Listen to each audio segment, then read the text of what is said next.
Ederki, hiriburura joatekotan naiz gaur.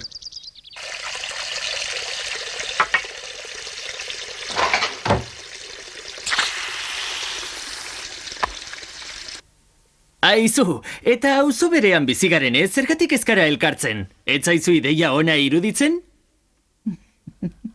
Ez du erremediorik, hau dau alproja entzute utxak ere lotxatu egiten nau. Noiz amaituko te du elkarrizketa. Etxera goiz? Arratsaldeko 5:00?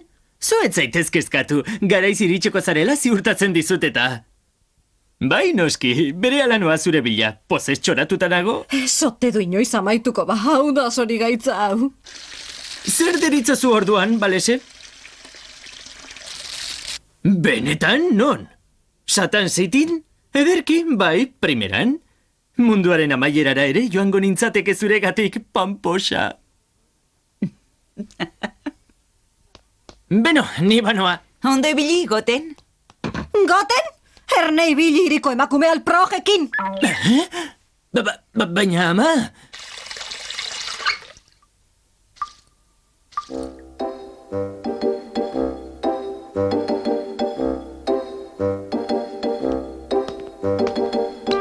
Kaixo, Vegeta, zer moduz? Beno, gero arte.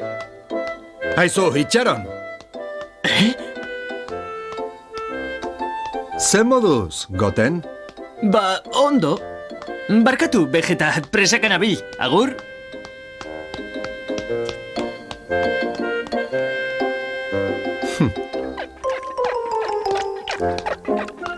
Oiene, baina Vegeta, asko zere itxura hobea duzu bibotea moztu ondoren. Bai, zuk uste?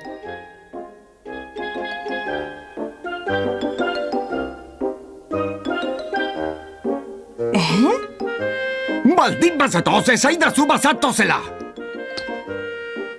Zergatik zaude lotxatuta, Vegeta? Baina Vegeta bibotea moztu duzu ala. Hala dirudi, bai? Aita? Bibotea izugarri gaizki geratzen zaizu! Gaizki geratzen zaizu! Gaizki geratzen zaizu! Gaizki geratzen zaizu!